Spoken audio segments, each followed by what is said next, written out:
Hey guys, money does not have to be hard. It doesn't have to be difficult. It doesn't have to be complicated or complex. I want to give you 8 tips to help you simplify your personal finances. And when you simplify your money, you take away the mystery, you take away the fear, and you take away the anxiety and stress that comes with money.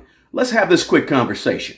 There's some few simple things you can do to simplify your finances. And when you simplify your money, you're going to feel better about your money, less stress, you're going to have less anxiety, and you're going to feel more comfortable around and with and talking about and managing and handling money. And that's the key. We don't want to go through life fearing money, because that's going to keep you away from doing certain things that's going to help you build your personal finances. So the very first thing, guys, you got to do is you got to have a plan. You have to have a plan of action. And guess what? It has to be written down. Now, it costs no money to write down what you want out of life in terms of money. A vision statement. Where do you want to be in 15, 20 years with money? And then under that vision statement, you need to have a few goals with money. And when I say goals, I'm talking about just a few goals, right? Don't have too many goals, because if you have too many goals, nothing is going to actually get done. You only got to have a few goals to make this thing happen, and make it simple. Your goals have to be specific, and your goals have to have some time associated with them. In other words, if you want to say, I want to save up $25,000 in my emergency fund by the end of the year 2025. Okay, that is a specific goal because it has an amount, it's quantifiable, and it has some time associated with it. When you can figure out and find out if you've actually reached that goal or not. You need to have 1-month goals with money, 6-month goals, 1-year goals, right? These short-term goals to see if you're reaching them and you can measure them. Now, after you have your vision statement, what you want written down, and then you have your goals written down, your 2 or 3 goals only, right? Not a whole bunch of goals, just a few.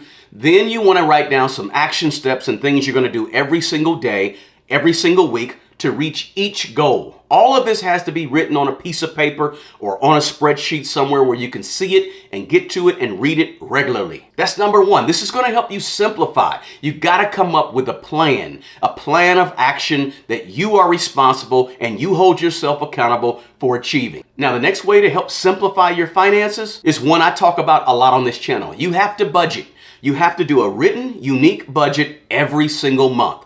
What are you going to spend? What's coming in, income, and what's going out, expenses. It gives you organization. It gives you parameters to kind of set up in terms of your spending, helping you be more and more disciplined. When you have a budget, it's going to help you relieve stress. It's going to help you relieve anxiety, and it's going to get you focused, intentional with your money. And it's going to give you a sense of power and control because you're telling your money what you want it to do, when you want it to do it. So whether you use a pre-prepared template as a budget, or whether or not you simply write out your own budget to fit and be tailored towards what your expenses are, it doesn't really matter. The thing I want you guys to do is make sure you do a unique budget every single month. And then at the end of the month, go back and check and make sure and sort of reconcile and see if you actually spent what you said you were going to spend based on what your actual bills are. Because some things that you pay every month vary, but some things are the same amount every single month. So you got to figure that out.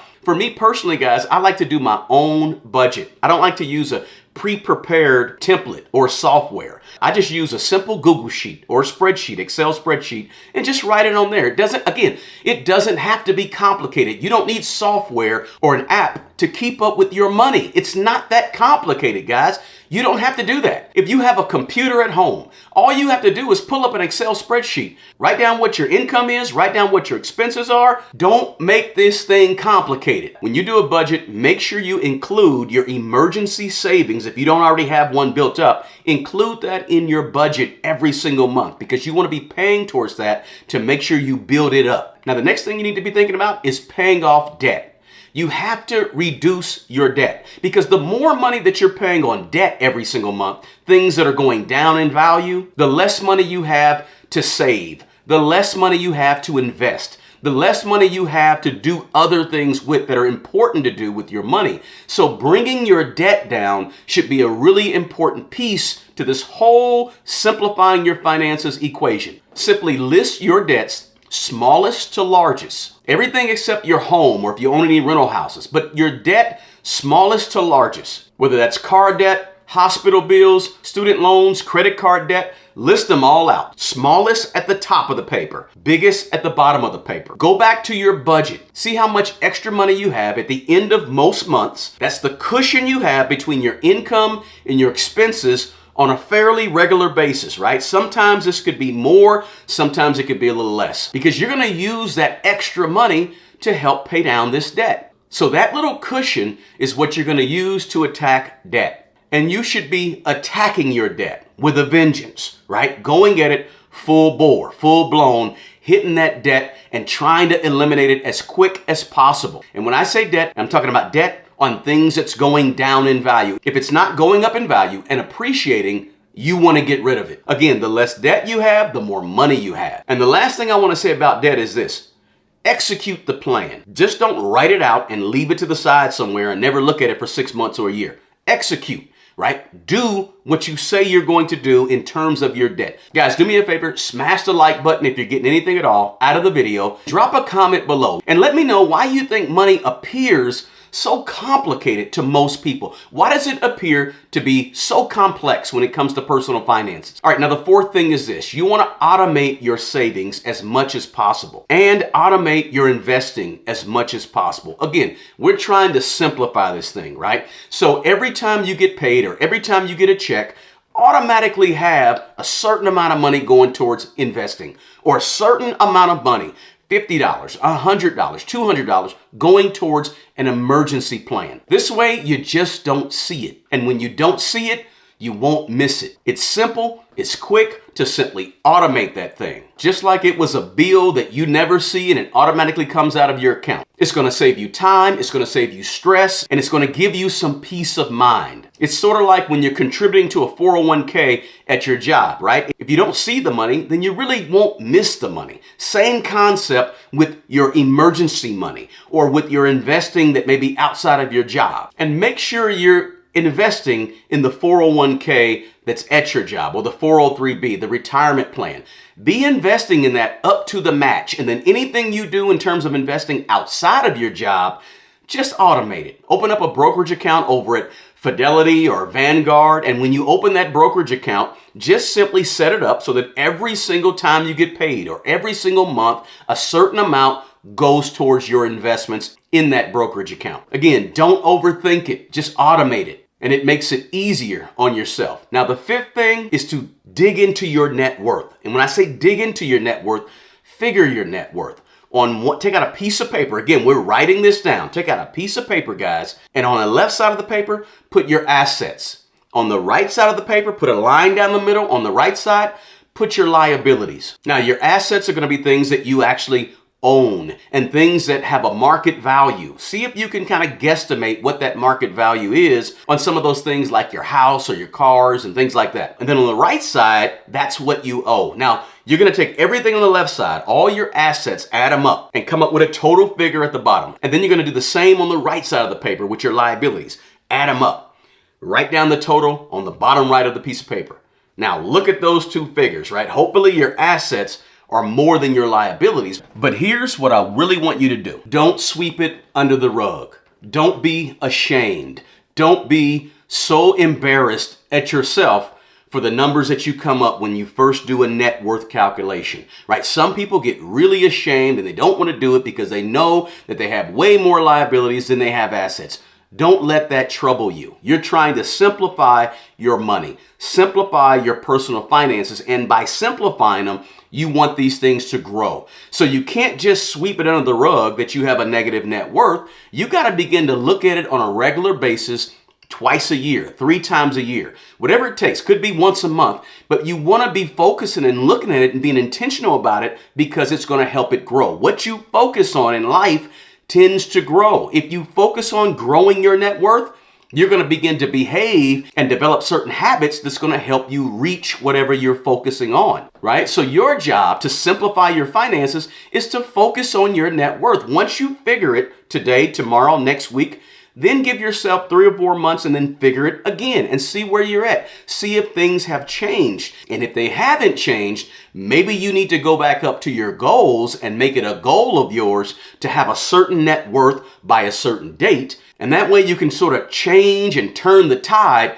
from where you may be right now. Now, number 6 is this. You've got to manage your behavior with money. Discipline is the key. Maybe employ the 30-day rule that says, if I see something that I really want to buy that's not a part of what I need and it's just a want, maybe I need to wait 30 days before I purchase it. It's just a suggestion that works for a lot of people to hold tight on making large or big purchases that are wants. But you have to be able to tell yourself, no, I don't need it. Not right now. Now's not a good time. I got something else I got to focus on and I can't purchase XYZ or whatever it may be. But you want to make sure you're not the type of person that needs things to feel better about yourself, or you need to shop in order to feel good. And in our society, that's a real thing for some people. They need to shop because it makes them feel a certain way. They need to be in the stores and watching and looking and spending money. You don't want to be that person. You want to change that behavior if you can. That way you can start being intentional with your money. You want to be disciplined enough to spend your money in ways that line up with your goals. Now, the next thing you need to do is live below your means. And when I say live below your means is your income. You want to have your expenses lower than your income, as low as possible from your income. Because again, the lower your expenses, the larger that cushion you have to spend on paying off debt, to spend on an emergency fund, to spend on investing. But you got to make sure you have a cushion of money every single month to do some of those other things with, right? So in other words, you want to live poorer than you actually are. You don't want to live and look richer than you really are, right? You want to make sure that you're living below your means. I'm not saying live in a cardboard box in a room with nothing there. I'm not telling you that. I'm telling you just to live below your means. And you know what your means are. Everybody's means are different. So you know what they are. Live below them, well below them, if you can. Avoid the need for the latest gadget or the most up-to-date iPhone, or you got to have the most expensive shoes or the most expensive pants and shirts. And you got to get out of that mode, that mind frame of thinking, because if you don't live below your means, money will always be complex, complicated, stressful, and you don't want that. Now, the 8th way to simplify your finances is you got to increase your skills, guys. You got to up your skill set. If that means maybe spending some time going to college or going to some type of trade school or getting some type of certification, you need to do it. Because you want to increase your income, right? Everything else we talked about didn't say anything about income. But now you want to make sure you increase your income. Whatever necessary training there is that's out there for you to get, go out and get it. This is what's going to ensure that you actually have enough money moving forward and you don't always have to live so far below your means, right? At some point, to simplify your finances, you want to be bringing in extra money, more money. I'm telling you, do whatever it takes to build up your income and make more income. And the best way to make more income, the simplest way to make more income is simply increase your skills. Have more skills that are valuable to the market. Everyone doesn't want to own a business. Everyone doesn't want to have a side gig. Everyone doesn't want to work 80 and 90 hours a week on their side business. Some people just simply want to work. Well, if you want to simplify your life and your income and your personal finances, you want to make more money. The best way to do it is have more valuable skills, right? And that's something that a lot of us can do if we take the time, strategize, figure out where we want to go, and then we can do it. Now, for some of you, those more skills could be entrepreneurial skills. It could be skills that help you build a business. If that's the case, that's cool. But you got to get more skills so you become more valuable, so you make more money. You're never going to get paid more money because you think you deserve to get more money, right? Just thinking you deserve to have and get more money, that doesn't put money in your pocket.